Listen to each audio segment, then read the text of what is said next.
Alguém achou e falou amém. Daqui eu vejo. Hebreus 11. Hebreus 11. Hoje eu vou ler 3 versículos. Hebreus capítulo de número 11. Esse capítulo ele é conhecidíssimo. Muito conhecido. Muito conhecido. Glórias a Deus. Vamos lá? Quem já achou, diga amém. Amém. Versículo 32 diz assim a palavra de Deus. E que mais direi? Faltar-me-ia o tempo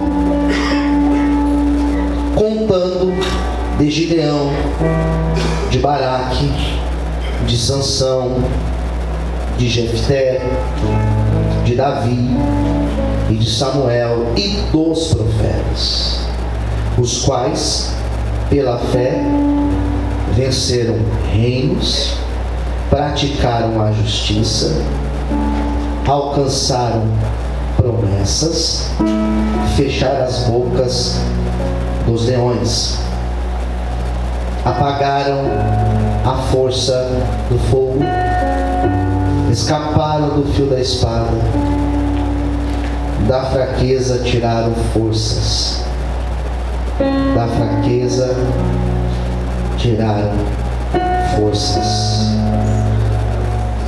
na batalha se esforçaram e puseram em fugida os exércitos dos estranhos.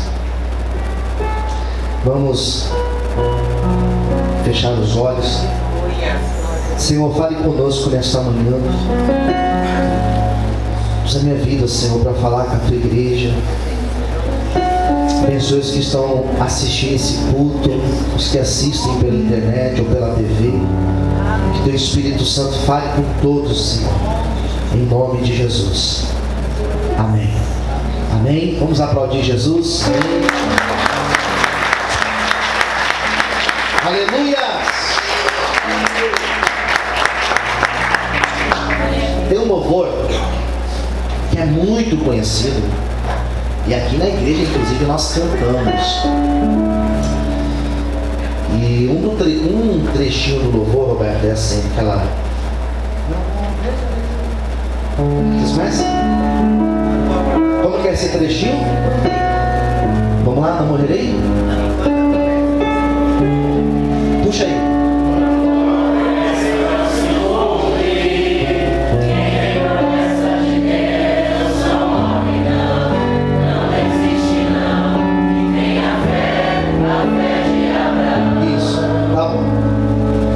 Mais ou menos, viu? Mais ou menos verdade. Porque muitos morrem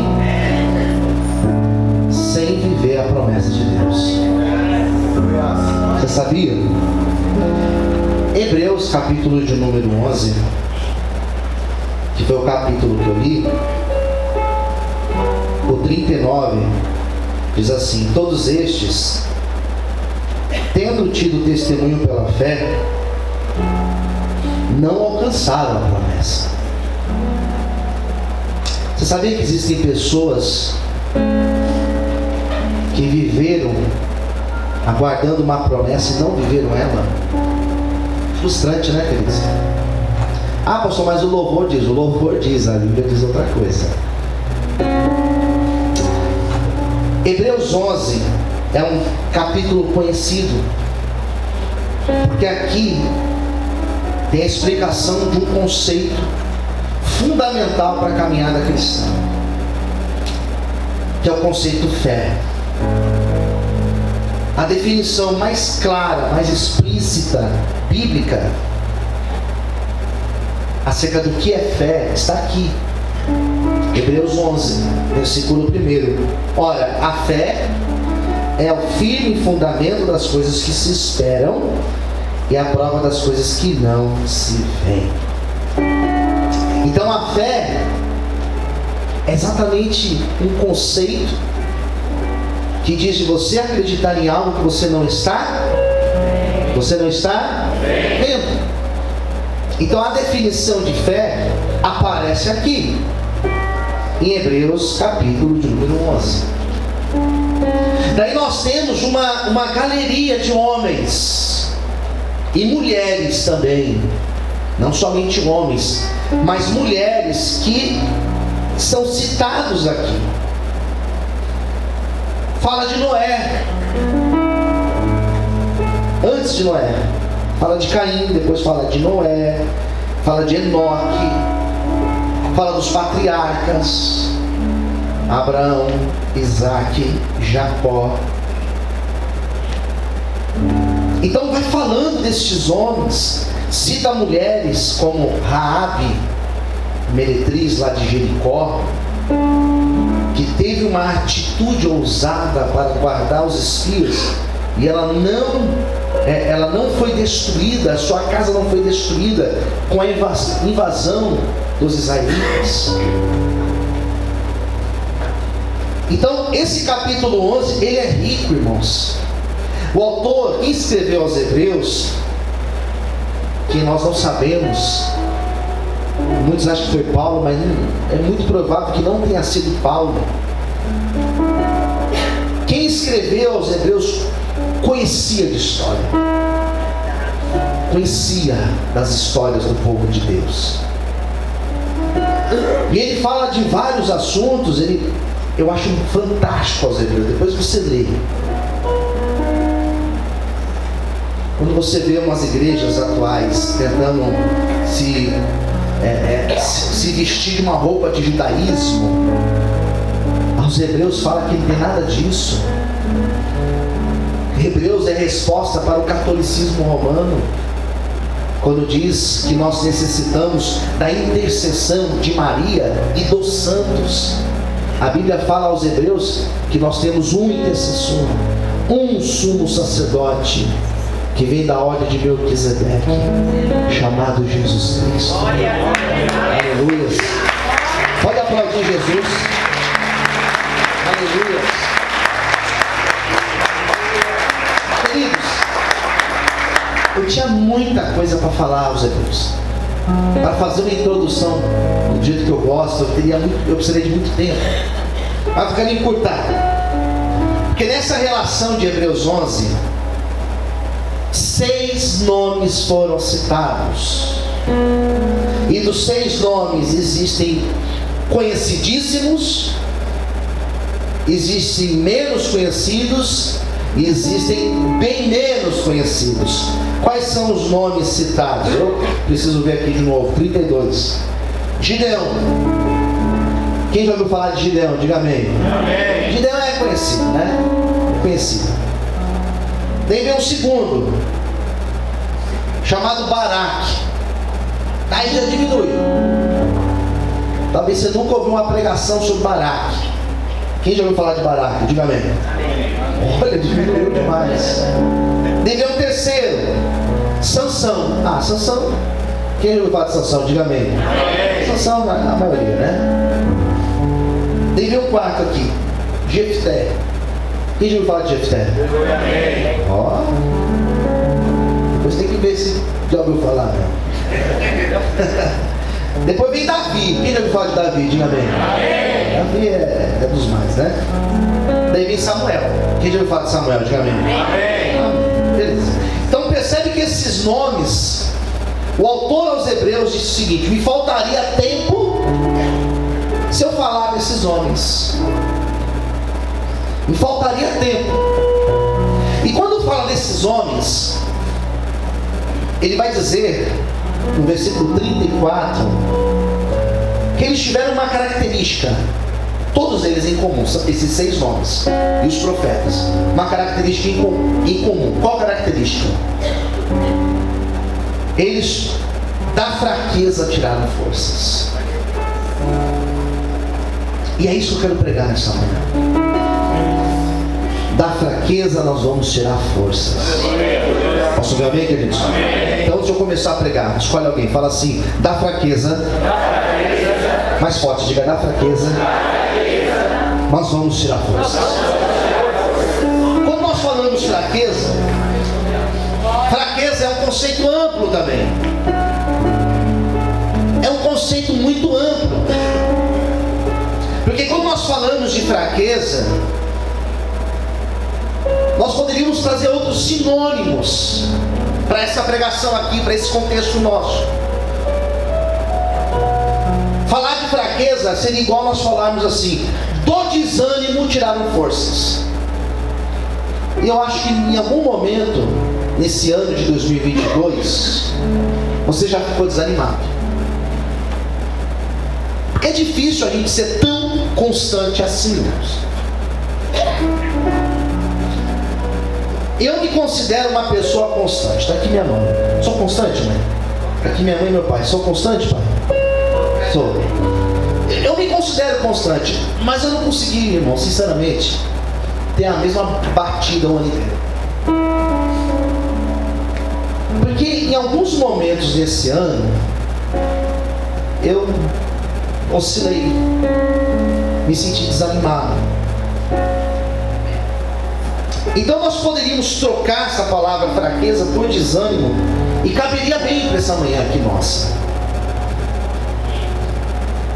Não é que você pense em desistir, não é que você pense em voltar para o mundo, não é isso. Não é que você pensa em deixar Deus e se curvar, não é isso, não é isso. Mas é desânimo. E quando você está desanimado, você perde o reflexo. Quando você está cansado, um outro sinônimo, cansaço. Quando você está cansado, você perde o reflexo. Você perde a empolgação. É muito interessante esse negócio de empolgação, porque a empolgação, você vai, daqui a pouco você começa a desanimar. Começa a faltar combustível. Você começa a olhar para os lados e ver que você está sozinho, empurrando sozinho, amando sozinho, fazendo sozinho, se dedicando sozinho. Isso dá desânimo. Então, resumidamente aqui, a palavra fraqueza, ela é ampla porque ela pode trazer todos esses significados. E eu poderia escolher um nome desses, dos mais ou dos menos conhecidos, e falar nessa manhã bastante deles. Inclusive, se você tiver curiosidade, tem uma série de pregações minhas no YouTube, que eu falo de cada juiz de Israel. São 14, você sabia disso? Cada juiz. E eu falo sobre todos eles. Eu falo de Baraque, eu falo de Jefté, eu falo de Gideão, eu falo de Sansão, Eude, eu falo de todos eles.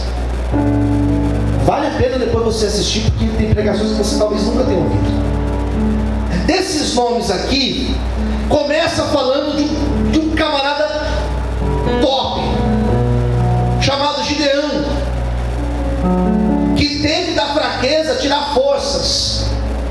Gideão, para quem não sabe a história, resumindo, Juízes capítulo 6, vai dizer que ele era de uma tribo de Israel grande em território, mas pequena em expressão. Era a tribo de Manassés. A família de Gideão em Manassés era a família mais pobre de Manassés. Na casa de Gideão, ele era o menor deles.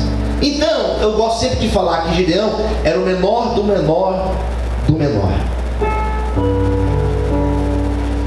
Gideão estava escondido porque fazia 7 anos que os midianitas oprimiam o povo de Israel.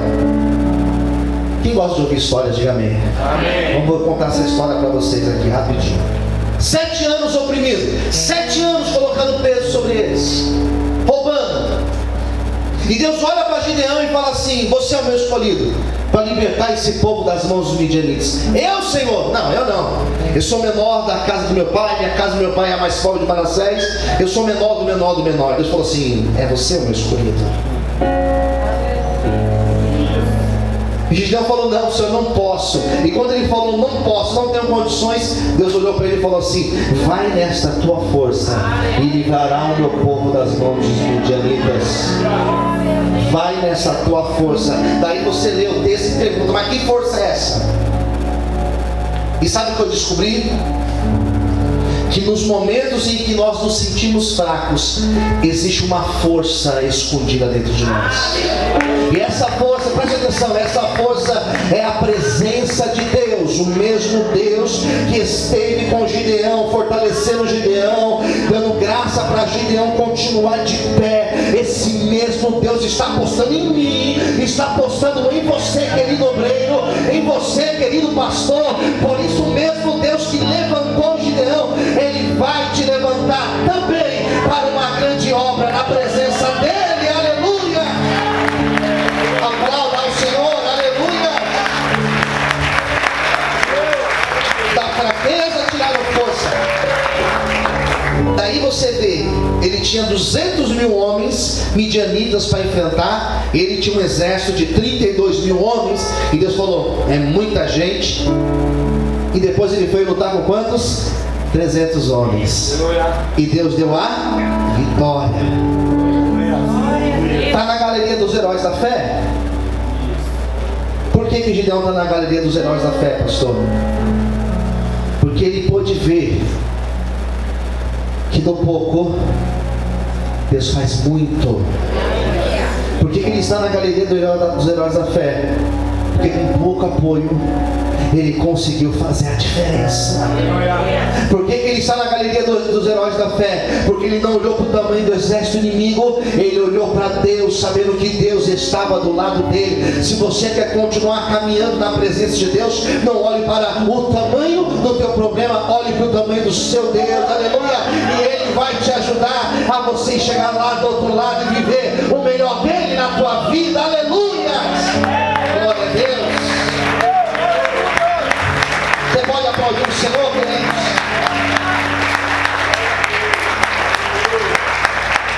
Daí vem o segundo personagem, chamado Baraque. O nome Baraque significa relâmpago. Relâmpago. E esse Baraque, queridos, ele era de uma tribo chamada Naftali. E ele foi levantado para ser juiz de duas tribos, Naftali e Zebulon. E diz a palavra de Deus que esse tal Baraque, ele tinha que enfrentar um rei chamado Jabim. Como ele chamava? Jabim. E esse Jabim era rei dos cananeus. E eles estavam oprimindo o povo de Israel por um período muito grande, um período de 20 anos. Nesta época existia uma juíza chamada Débora. E Deus falou com Débora que o Senhor queria usar a vida desse tal Baraque. É interessante porque às vezes Deus levanta pessoas para olharem para nós e enxergarem em nós algo tremendo, e nós não estamos enxergando.